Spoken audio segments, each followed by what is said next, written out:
So anytime you guys are ready. Hi, first of all, your Air Max 72. Sorry, you're gonna definitely have to speak up. Hi, Jesse. Thanks. First of all, your Air Max 72 is an amazing shoe. Thank you. I really like it. Can we start so quickly? Yeah, please. Yeah. So the first question is, why call it Air Max 72? That's a good question. We actually took 360 plus 360 to get to the number 720. We relied on Nike's heritage around 360 as well as creating the biggest expression of air to come up with 720. What messaging are you trying to deliver? Messaging? For us with this silhouette, we really wanted to create a bold new expression of air, as well as the largest air unit to date. We used a lot of the history from what we learned when designing the 270. I also worked on that air unit, and we wanted to take it to a new extreme to create the largest air underfoot, as well as a completely new experience by extending the air forward. Can you tell us the concept of Air Max 72? Were there any innovation system injected in the Nike Air Max 72? Sure. I mean, the first part of that is just around the inspiration. So for us, we used energy and radiating energy as a sharp point of inspiration. When I look at an air unit, especially one at this size, it looks like encapsulated energy, like something that you really want to interact with and see how it might feel. So we use that language and radiating energy in order to create the upper and the entire language and visual of the shoe. Sorry, what was the second part of your question? Were there any innovation system injected in the Nike Air Max 72? Sure.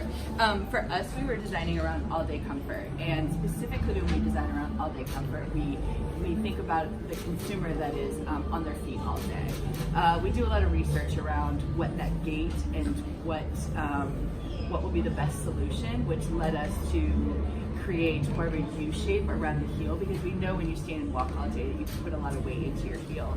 So for us, that was the important moment to get the most amount of air under your heel and then obsess that transition. As we know, air runs in a tube, it runs in a circle when under pressure.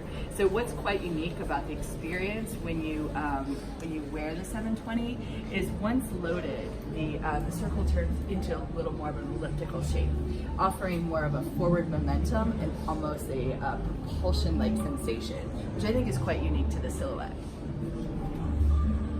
Which model is your first Air Max, and when and where did you get it?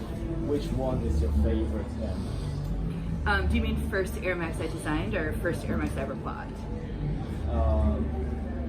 Either? Sure. Okay. First Air Max I've ever designed was the working on the 270. That was the first air unit. I've done some bringbacks from the archives as well, focusing on stitch by stitch and all of those details. But from a blank piece of paper to concept all the way through production, the 270 was the first. First Air Max shoe I've ever bought was the 90 OG colorway back in 1990, and favorite Air Max would probably be the Air Max 1. What I really like about the Air Max 1 is the philosophy and the honesty and the exposure of the air unit that Tinker did back in 1987. I think that really set us up for where we are today, obviously, and created a risk-taking mentality that we're still continuing. As a female designer, I want to know, did you consider how female consumers would wear these shoes at first, and when you start the Air Max 78 design? Of course, yeah. Being a female designer, we create unisex products within the Air Max line. All Air Max products completely are for the female and male. But we also have some Air Max specific product designed and built specifically for her. With the 720, this is a unisex proposition, so we're considering both. After Nike released the auto-lacing system, what do you think about the next evolution of sneakers? Oh yeah, I think the Adapt BB, I'm obsessed with it. I think it's a really unique product. It really changes the experience and puts you in control to have your own tuned fit and feel, which I think is what's next. As we know that the Air Max 72 got a 360-degree see-through cushioning system. Yeah.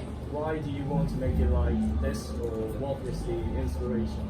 This 36 millimeters in height, do you think that it is the milestone in Air Max history? Well, this is definitely the largest air unit that we've made to date in diameter. Why we did it was a little bit what I was explaining before around focusing on that all-day comfort and also maintaining that stability and again focusing on all-day, everyday wear and maintaining durability while having efficient platform. It's kind of the same answer. Why did you take inspiration from the organic radiation movement of energy in different natural wonders? Any specific reasons? Well, for us, as the sharp point of the design inspiration being radiating energy, we started to ask ourselves, where do we get and receive our energy? You know, the first law of energy is that energy cannot be created nor destroyed, and that energy is constant. So for us, we were asking our consumer and looking at the younger generation of where they give and where they get their energy. And we kept hearing that, you know, people were feeling a bit drained after staring at their screens, and going out into nature was a huge inspiring way to receive energy. So that led us to look at some natural wonders and some really inspirational places such as Northern Lights, Paint Sea, all these variety of inspiring wonders to pull in that inspiration. For us, something that we were pretty excited about was on the Northern Lights colorway. We were focusing on a new pigment that creates like a color shifting effect. We also think that highlights that energy and that radiating constant movement that the Northern Lights exist with the new pigment as well. How important is sneakerhead's role in promoting the legacy of Air Max? It's sneaker what? How important is sneakerhead's role? Oh, in sneakerhead's promoting role. the legacy Oh, of Air super Max? important. I mean, it's a community. It's inspiring for us, and just the energy around air fuels us as creatives, as well as it's synonymous with how we give back. Any words you want to share with Air Max fans all over the world? Something I'd want to share, that I think it's only the beginning of what we can do with air, and we have some pretty exciting things